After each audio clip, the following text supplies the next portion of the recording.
All right, folks, welcome back to Man Know Thyself, or the series Man Know Thyself. This is the second video. Um, in this video, I want to talk about the mind and the body. All right, let's go to a scripture. Scripture. Let me see.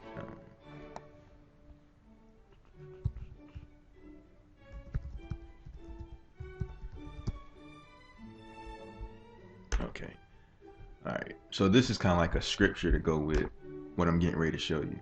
Not that you need it, but this helped me in my revelation. It's like, um, let's see where it is first. Okay, conflict of the two natures. Okay.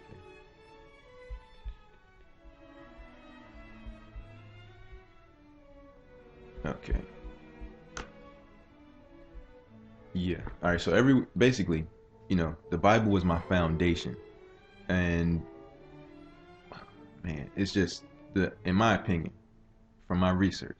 All right, the Bible was looked at so incorrectly that it's become more of a hindrance. Just like Paul says, it's become a veil that separates man from God, as opposed to a doorway to God.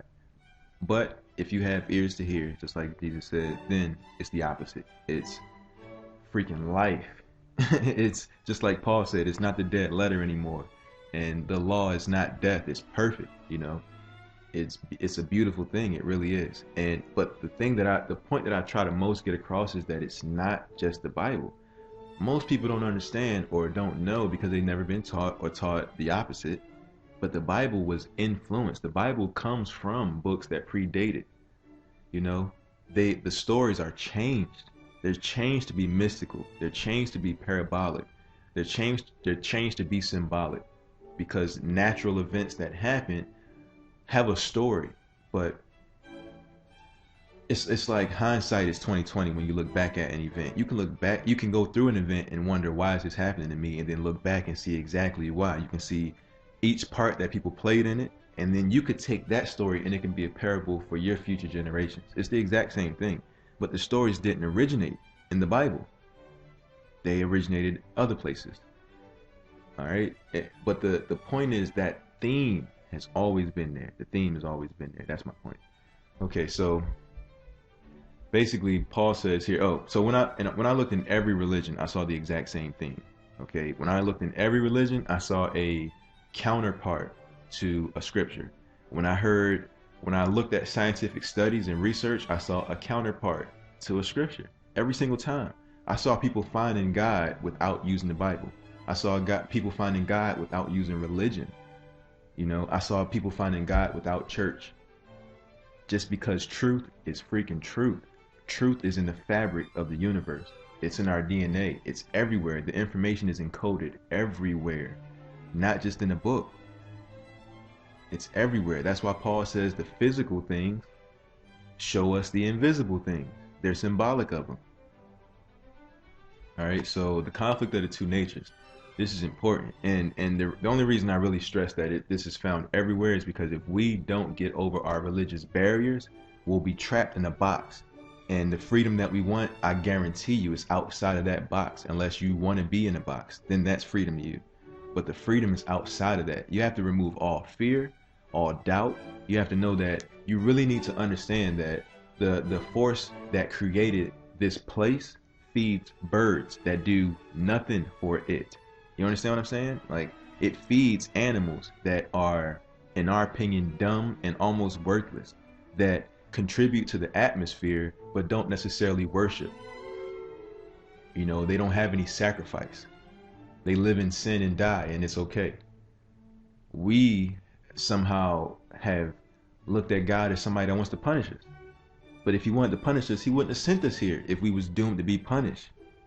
And that's just. But look at it this way. For example, if he's as mean, as judgmental as we think he is, or as most religions say he is, or as Christianity say he is, and when it comes down to it, because even though God is a God of love, we all believe, well, and most Christians, we believe in a hell, right? And that's a place where God would put us just because he's fair. But if that is the case, then the devil won. because more people have gone to hell than heaven. Jesus says that the way to life is narrow. Few there be that find it, let alone travel it. He just said, find it. The road to life is narrow. The road to destruction is broad, and many there be that go down that path. If you think about the people who exist today, if they were to die today, where they would go, if we was to just say, when you die, you got to go to heaven or hell. If we was to put that in the bracket, how many people will go to hell today? How many people have gone to hell throughout the years? So the devil won if that's the case.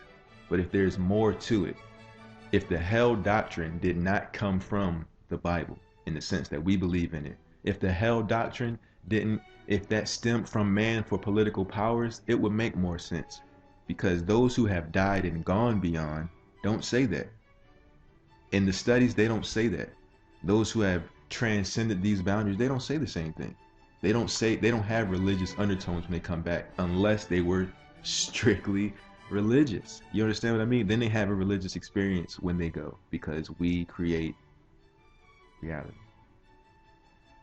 But the conflict of the two natures is basically, for we know that the law is spiritual, but I am of flesh, sold in the bondage to sin.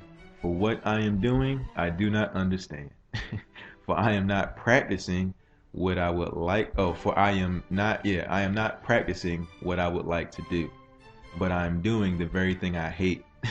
But if I do the very thing I do not want to do, I agree the law, or confessing that the law is good. Right? Basically, he's saying that, how some people say the law is to be thrown away with its evil. They think Paul is saying that, but that's not what he's saying at all. He's saying that the dead letter is evil. He's saying that when he's doing what he doesn't want to do, then he's agreeing that because basically there is no sin without the law. So he's saying that he doesn't want to do the sin. He wants to do the law. So that makes the law good, but he's evil. All right, so now no longer am I the one doing it, but sin, which dwells in me. Misunderstanding a perspective. The way I see life causes me to do the things I hate to do. That's what he's saying. For I know that nothing good dwells in me, that is, in my flesh. But he's talking about the flesh, the body, and we're going to talk about that. The flesh is a mind. It's not skin. All right, what? Actually, it is skin. Because the cells that make up your skin are a mind. They have membranes on the outside of them. That is the mind. Okay, that is your body mind. In my flesh, for the willingness, for the willing is present in me. The desire to do. But the doing of the good is not, because he lacks understanding. That's the sin that dwells in him. For the good that I want, I do not do, but I practice the very evil that I do not want. But if I am doing the very thing I do not want, I am no longer the one doing it, but sin which dwells in me. I find then the principle that evil is present in me. Evil means dysfunction, not functional. When God said it is not good for man to be alone, not good. Good means functional. Not good, not functional is evil. That's literally what the word evil means, dysfunctional. So if man does not know how he works, he is evil. When man knows how he works, he's functional, he's good. Okay? So the one who wants evil and the one who wants to do good. So he's saying, I find then the principle that evil is present in me, the one who wants to do good. I guess he's saying that one's in him too. For I joyfully concur that the law of God, I joyfully concur with the law of God in the inner man, but I see a different law in the members of my body, waging war against the law of my mind, and making me a prisoner of the law of sin, misunderstanding, which is in my members. This is the dead letter. This is the law on tablets, the law on stone that he's talking about, the one that has the veil over it. It's that law of sin. Wretched man that I am, who will set me free from this body of death? Thanks be to God through Jesus Christ our Lord. So then, on the one hand, I myself with my mind am serving the law of God, but on the other, my flesh, the law of sin.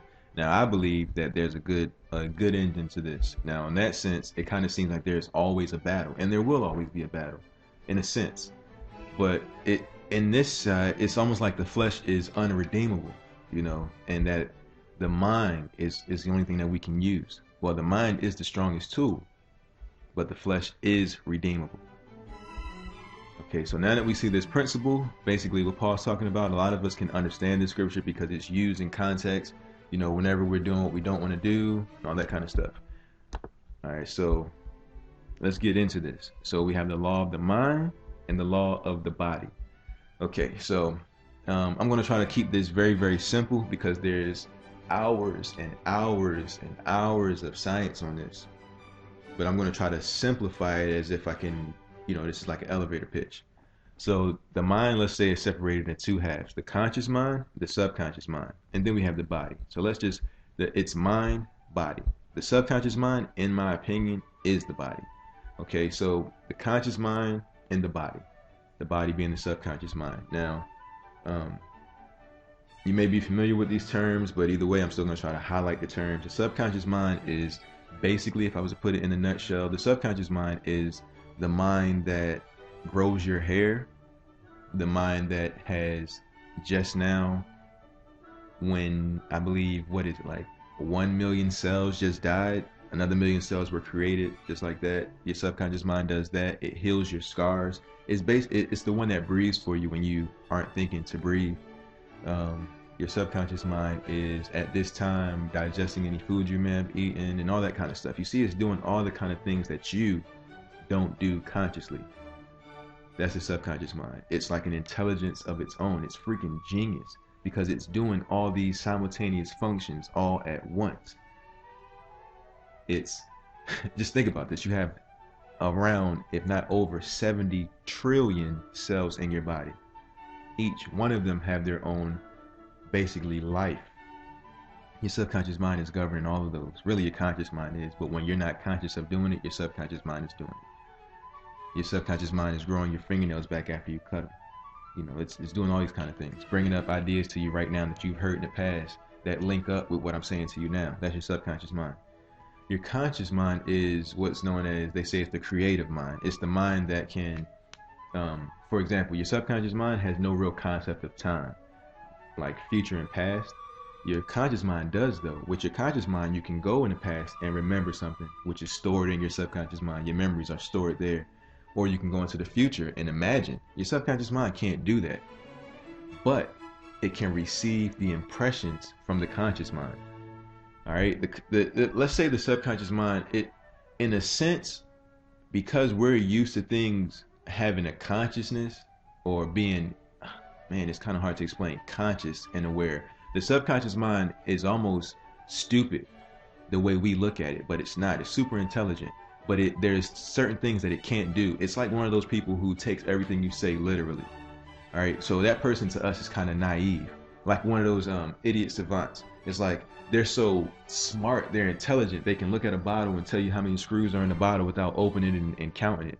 They can do all these advanced algorithms in their mind and then spit them back out to you, but they might not know how to tie their own shoes or go to the grocery store and shop. To some people, if they were to just see them in that environment not knowing how to shop, they would think that they were stupid. But everybody else knows that they're really super intelligent. That's our subconscious mind. Super intelligent. It has never forgotten a thing. Everything that you've experienced, encountered, seen, heard, taste, touch, all that kind of stuff, it recorded, and it is still recorded in you to this day. All right, it processes, like, if I'm not mistaken, like 4 billion bits of information a second, or maybe shorter than that, while your conscious mind, only 2,000. So right now you're focusing on me, that's your 2,000 bits.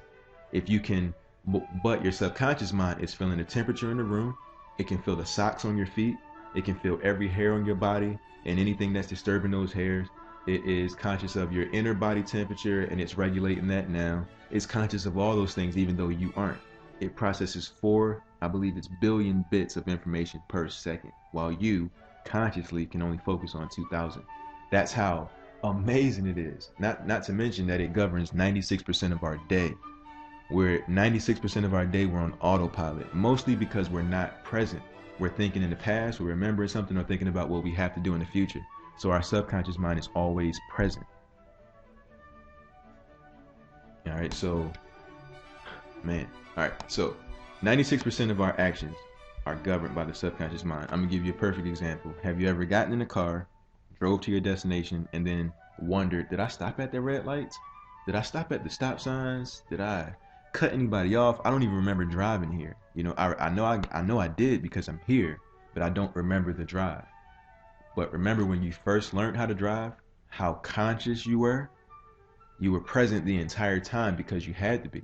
It wasn't something that you already knew, so you couldn't do any pre-programmed programs.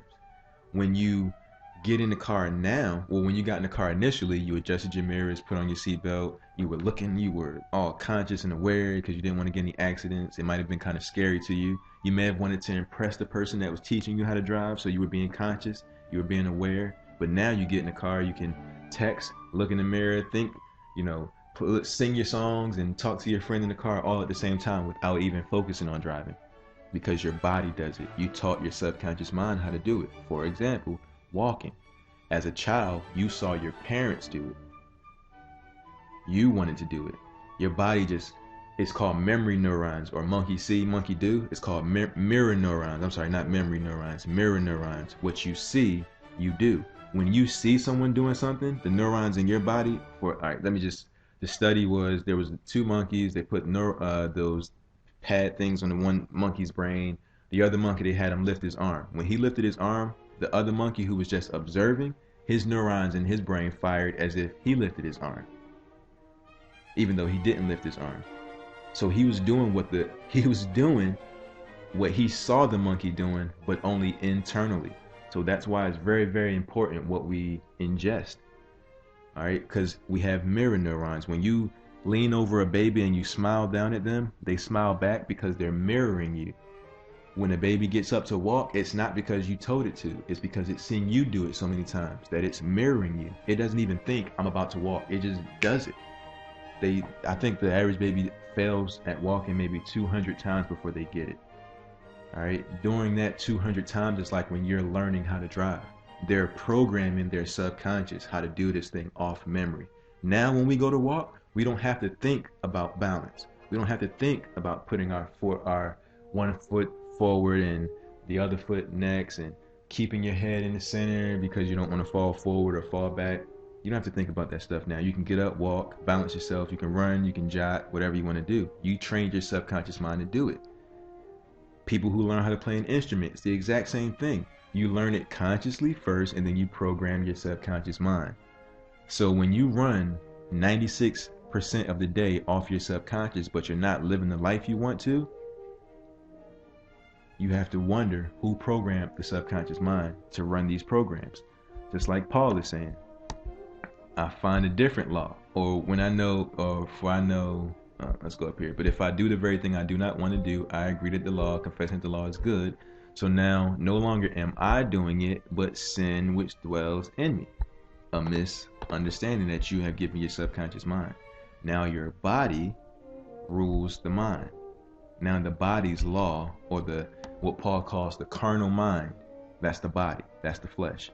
This is the carnal mind, but only when it's not in subjection, because that's what Paul says. The carnal mind cannot be subject to God's law. Where do we serve God's law? He says in the mind. The carnal mind is not supposed to be able to be subject to this mind, but that's not true. This mind is the cause of the subconscious mind. Most people, we don't have this part through ages like 0 to 5. We become more conscious beings around ages like 5, 6, and 7.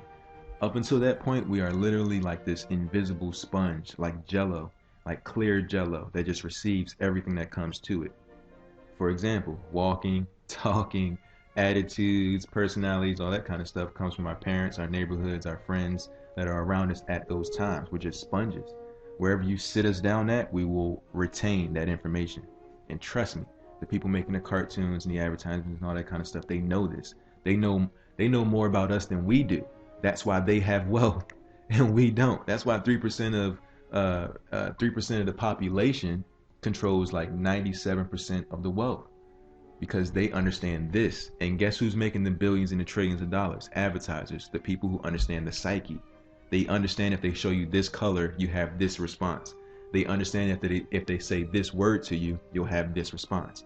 They understand if they show you this figure saying this thing, you'll have this response. They understand how we work. That's why advertisers or advertising is like one of the biggest industries. You know, they make all the money. The people who are wealthy to this day use those principles. They manipulate the people who don't know. Okay, so back to this. So the biggest, I guess the biggest question that most people have is, how do I make the subconscious mind what I want it to be? Let's see where we are in this video. 20 minutes, so I'm about to wrap this up, and I'll pick back up in the next video. But how do I make the subconscious mind my slave? How do I make it work for me as opposed to me working for it? And that's where most people are. That's where we all are. Even if we consciously create our subconscious mind, because our subconscious mind, for the most part, came from our parents, like I said, relatives, and all that kind of stuff. So how do we pre-program this? How do we program it ourselves? Well, when you think about it,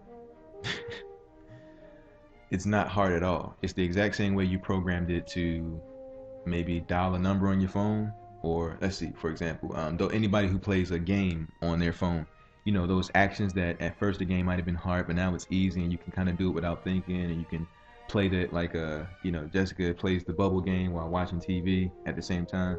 You know, those things are subconscious. You do that all the time. Anybody plays Temple Run? Did you suck at Temple Run and then become better? It's because you programmed your subconscious mind.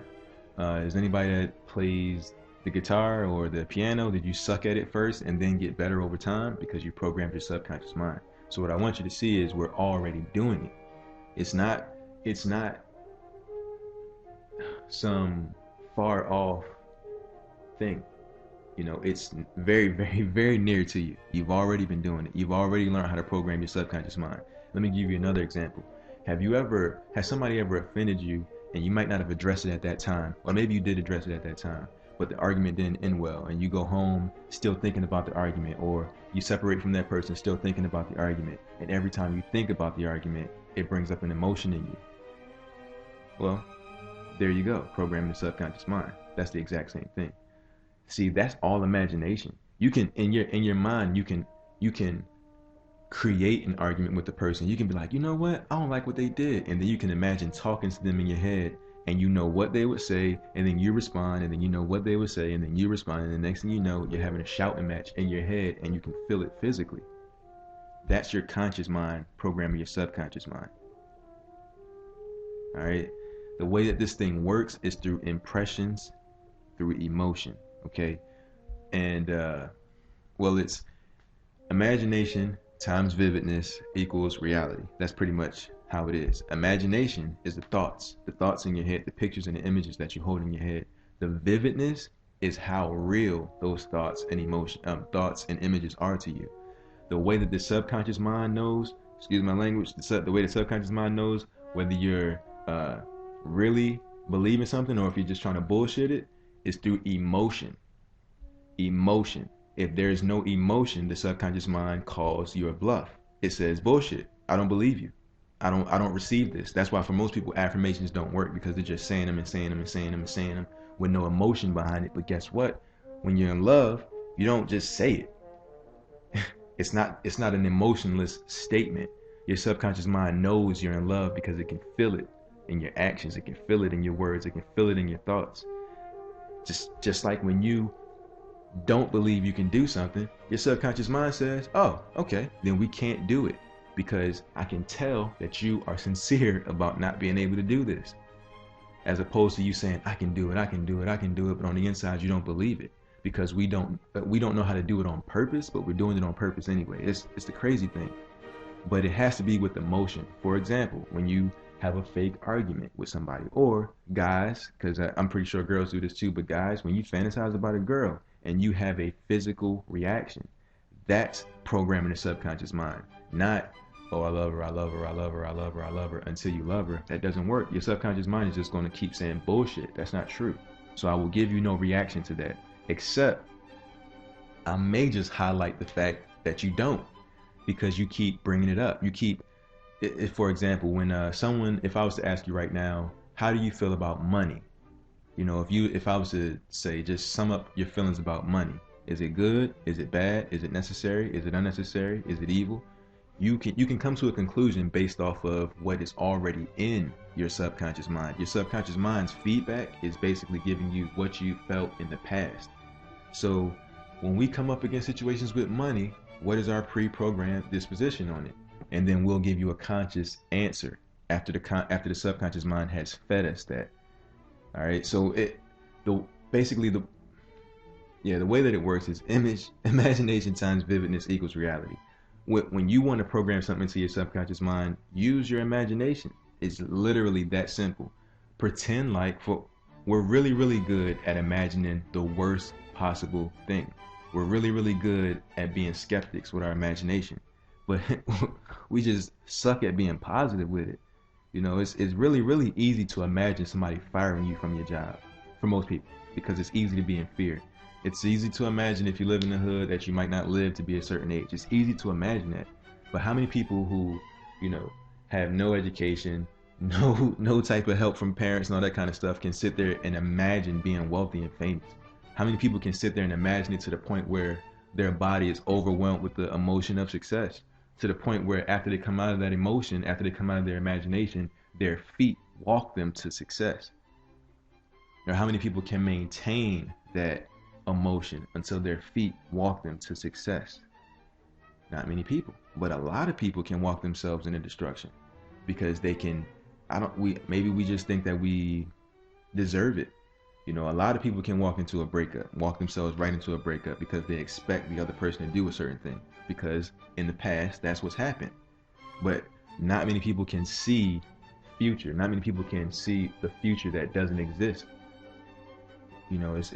It's like what Jesus said, whatever you ask for in prayer, believe that you have received. That's past tense.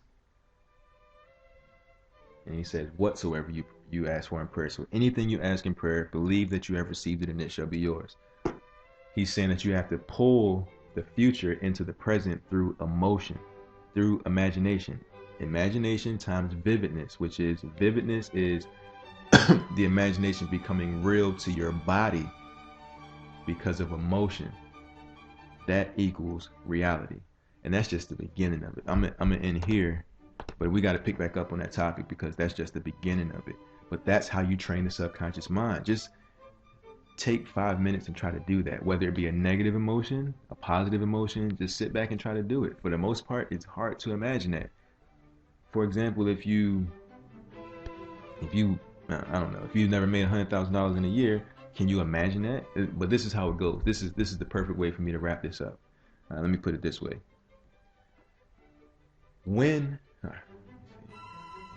So it's called the law of, I think, transverse mutation or something like that, which is if the desired state creates an emotion, then the emotion should be able to create the desired state because the two are linked together. So for example, on a smaller scale, let's say that if you wanted a raise at your job, you wanted the boss to come down the hallway, come to your cubicle or wherever you at, to your office and say, I'm giving you a raise and a promotion. Most people, when they try to, I guess, attract that, what they would normally do is they would write affirmations like, I have a raise, my boss likes me, things like that. But that doesn't work. Well, I can't say that it doesn't work, but it doesn't work as effectively as you want it to. That's why most people fail at that. The way that you do it is imagine what life would be. Imagine the emotion, imagine the feeling, imagine the peace and the tranquility that would come when you got the thing that you wanted. That's what Jesus is saying. Believe that you have received and it shall be yours. Because as a man thinks in his heart, so is he. That's another one of those scriptures. It's the exact same thing. As a man thinks in his heart. The heart is the subconscious mind, the seat of understanding. That's what heart is. The seat of understanding is the subconscious mind. As a man thinks in his heart, so is he. Your subconscious mind is the collection of your perceptions. So your perceptions create who you are. How you think people see you, how you see yourself, and all that kind of stuff. Your expectations of yourself, that's your subconscious mind. So if you believe that you have received it, then you'll attain it. For example, if there was a girl at my job a long time ago when I was working at people's jobs. There was a girl at this job who was afraid she was about to get fired. Lo and behold, she did get fired after that. But everybody there was potentially able to get fired. They were letting go of people. They were just letting go of people. It was that time of the year, when some bad stuff happened in the economy or whatever. They were letting go of people. And you can imagine what it'll be like when they come to you and let you go, or you can imagine the desired state. You can imagine what life will be like when you're the only person that still has their job. Things like that. I want to put it in something that I think makes more sense, though. Now, let's say that you want to sell a house. Yeah, let's say you want to sell a house. This is like one of the first examples I heard of this. So, because somebody actually used this to sell their home. So what they did was they imagined, they put the for sale sign out in the front. They wanted to sell their home, and I think that it was like in a market that the house shouldn't have moved. Every night, what they imagined, before they go into bed and when they wake up, what they would imagine was the feeling of being able to pick that for sale sign up out of the lot, out of their yard, and throw it in the garage and say, well, won't be needing you anymore, because that's what they would do if that situation happened. It's not they didn't create a scenario that's not realistic to them, because their subconscious mind would not be able to receive that. It's going to say bullshit. But if you can make a scenario that really fits, he made a scenario that really fits. He picked up the sign every night. He would go through the same scenario until the house sold, because his subconscious mind was being convinced through his conscious mind that the house was sold. And the way that the subconscious mind keeps us sane, it has to make our inner reality match up with the outside reality. That's how it keeps us sane. So when you hear people talking about things that don't exist yet, we see them as insane. Really, they're in the process of becoming sane, as long as they endure. When just, a lot of people say this because it's in the Bible, speak things into existence, or speak those things that are not as though they were, or call the end from the beginning. It's the exact same principle. We just look at it in my opinion, I'm just going to say this in a stupid way. It's just stupid. It doesn't work. It doesn't work for me. It didn't work for me. Let me put it that way. But this stuff works. The imagination, if you just sit there, whether it be negative or positive, the imagination influences your body. All right. And that's what we're going to talk about next, because that's what makes the body the mind. All right. And, or the subconscious mind becomes the conscious mind, and the mind that's supposed to be dominant becomes dominated. So we're going to change that. And that has a lot to do with emotion. So that's what I'll talk about in the next video. Thanks for bearing with me. See you guys soon.